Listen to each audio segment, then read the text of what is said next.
Assalamualaikum warahmatullahi wabarakatuh. Selamat pagi anak-anak hebat. Bagaimana kabar kalian hari ini? Semoga kalian selalu dalam keadaan sehat, ceria, dan selalu berbahagia. Baik anak-anak, ketemu lagi bersama Bu Tari di mata pelajaran tema 6 tentang lingkungan bersih, sehat, dan asri di subtema 1 yaitu lingkungan rumahku. Nah, pada pertemuan kali ini nanti yang kita bahas adalah tentang ungkapan petunjuk serta bunyi lemah dan kuat. Nah, anak-anak, nanti sebelum kita awali pembelajaran hari ini, kita awali dengan berdoa terlebih dahulu. Semoga ilmu yang kita pelajari hari ini mendapat berkah dan bermanfaat untuk kalian. Berdoa mulai. Selesai. Nah anak-anak, langsung saja kita pada materi yang pertama, yaitu tentang ungkapan petunjuk. Nah anak-anak, mari kita simak materinya ya lebih lanjut bagaimana ungkapan petunjuk itu. Baik anak-anak, sebelum kita membahas tentang ungkapan atau kalimat petunjuk, sekarang disiapkan buku temanya ya. Kali ini adalah tema 6. Sudah siap? Jika sudah siap, kalian buka halaman 2. Nah, sudah dibuka. Di situ ada teks yang berjudul bekerja sama membersihkan rumah. Mari anak-anak, kita membaca bersama-sama lalu kita amati. Bekerja sama membersihkan rumah. Ayah dan ibu sedang membersihkan rumah. Ibu menyapu dan mengepel lantai. Ayah memotong tanaman dan menyapu halaman. Dayu ingin ikut membantu ayah dan ibu. Dayu ingin membersihkan jendela, tetapi Dayu belum tahu cara membersihkan jendela. Lalu ibu memberi petunjuk. Ibu berkata, "Lap kain dibasahi dengan air terlebih dahulu, Dayu. Lalu gosokkan kain itu ke kaca.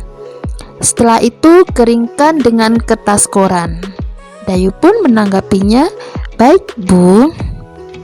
Kaca pun menjadi bersih dan mengkilat. Mereka bekerja dengan gembira. Mereka ingin rumahnya menjadi bersih dan sehat. Baik anak-anak, setelah kalian membaca dan mengamati teks tersebut, di situ terdapat ungkapan atau kalimat petunjuk. Dapatkah kalian menemukan mana ya yang termasuk kalimat petunjuk? Iya, kita cari sama-sama ya. Yang pertama itu adalah lap kain dibasahi dengan air terlebih dahulu, Dayu. Lalu kalimat petunjuk yang kedua, lalu gosokkan kain itu ke kaca. Kalimat petunjuk yang ketiga, setelah itu keringkan dengan kertas koran. Nah anak-anak, ketiga kalimat itu dinamakan kalimat petunjuk. Nah, kira-kira anak-anak tahu nggak apa sih kalimat petunjuk itu? Kalimat petunjuk adalah kalimat untuk menunjukkan cara atau arahan dalam melakukan atau membuat sesuatu dengan urut, sehingga dapat dipahami maksudnya. Nah, kalimat petunjuk ini memiliki ciri-ciri anak-anak. Ciri-ciri kalimat petunjuk adalah sebagai berikut.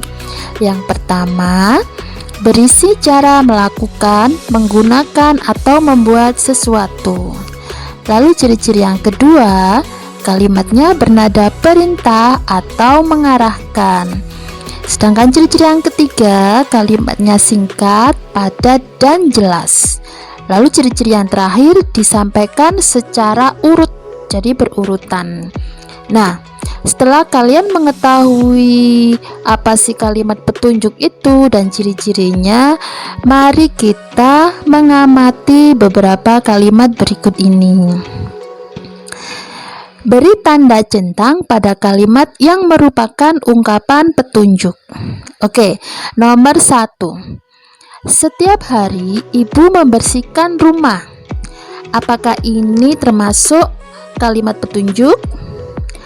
Bukan ya anak-anak, ini bukan kalimat petunjuk karena di situ kalimatnya tidak ada tidak ada kata perintah atau mengarahkan. Jadi bukan. Lalu yang kedua, cucilah tangan dengan sabun. Apakah ini kalimat petunjuk? Iya benar, itu adalah kalimat petunjuk karena di situ ada kalimat yang bernada perintah atau mengarahkan. Yang ketiga, ayah membuang sampah di tempatnya. Apakah ini termasuk kalimat petunjuk? Bukan ya anak-anak, itu lebih ke kalimat berita atau kalimat informasi. Lalu yang keempat, sikat gigi setelah makan dan sebelum tidur. Ya, ini adalah kalimat petunjuk. Dan yang terakhir, gunakan cairan pembersih lantai saat mengepel. Nah, ini juga kalimat petunjuk. Nah, anak-anak sudah bisa ya membedakan mana yang merupakan kalimat petunjuk dan kalimat bukan petunjuk. Jika sudah, sekarang kita akan melihat bersama contoh penggunaan kalimat petunjuk dalam cara melakukan sesuatu. Berikut ini adalah cara petunjuk mengepel lantai. Yang pertama, siapkan ember, kain, pel, dan cairan pembersih lantai. Lalu yang kedua, isilah ember dengan air. Yang ketiga, tuangkan cairan pembersih secukupnya. Lalu yang keempat, masukkan kain pel ke dalam ember berisi air dan cairan pembersih. Yang kelima, peras kain pel. Sedangkan yang terakhir, yang keenam, gosokkan kain pel di atas permukaan lantai yang kotor. Nah, anak-anak, itu tadi penjelasan singkat dari Bu Tari tentang penggunaan kalimat petunjuk. Nah, Bu Tari ulang kembali anak-anak. Kalimat petunjuk itu isinya meminta kita untuk melakukan sesuatu atau membuat sesuatu sesuai urutannya. Bagaimana anak-anak? Sudah paham apa sih ungkapan petunjuk itu? Nanti kalian bisa pelajari kembali ungkapan petunjuk, bisa buka-buka buku tema kalian kembali. Nanti jika ada yang kurang paham, kalian bisa bertanya kepada orang tua, bahkan kepada guru kalian. Nah, untuk selanjutnya kita ke materi yang kedua, yaitu tentang bunyi kuat dan bunyi lemah. Nah, untuk lebih jelasnya, mari kita simak materi berikut ini. Setiap benda yang bergetar menghasilkan bunyi. Ada bunyi kuat, ada pula bunyi lemah. Bunyi kuat contohnya halilintar. Bunyi lemah contohnya bunyi orang yang sedang berbisik.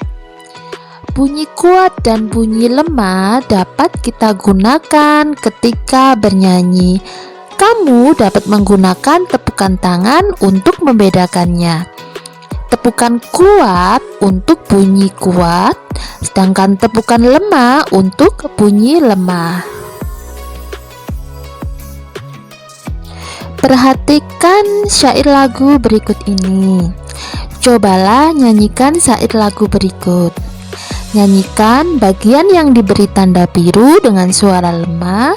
Nyanyikan bagian yang diberi tanda merah dengan suara yang kuat. Oke, kali ini Bu Tari akan memberikan contoh satu bait saja ya. Oke. Banyak nyamuk di rumahku gara-gara aku malas bersih-bersih.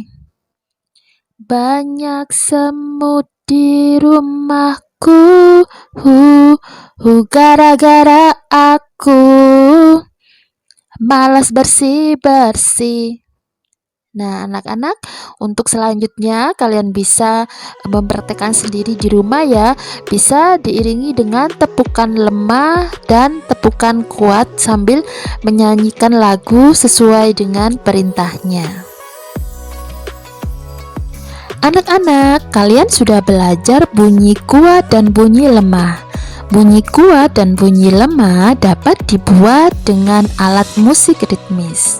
Alat musik ritmis itu apa ya?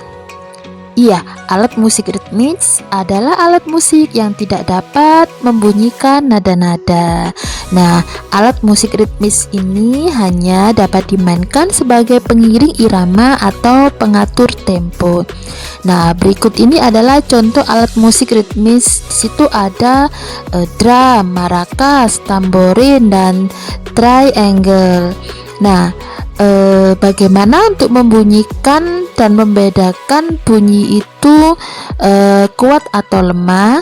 Nah, di situ ada contoh petunjuk cara memainkan maracas dan rebana. Kalian bisa mempelajarinya dan mempraktekkan di rumah untuk mengetahui atau membedakan bunyi kuat dan bunyi lemah. Bagaimana anak-anak? Sudah paham dari materi yang sudah kita sampaikan tadi? Semoga pertemuan hari ini sangat bermanfaat untuk kalian.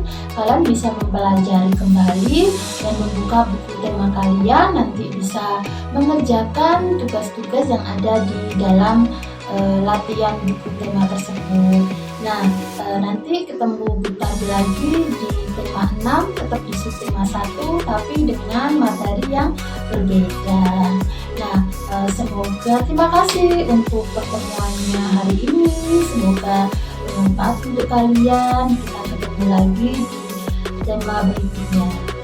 Ingat Butari, tetap jaga kesehatan kalian, sholat, selalu berdoa, mendoakan orang tua kalian, juga mendoakan diri kalian, dan tetap jaga kesehatan. Ingat selalu 3M, yaitu memakai masker, mencuci tangan, dan menjaga jarak. Baik anak-anak, Butari akhiri. Wassalamualaikum warahmatullahi wabarakatuh.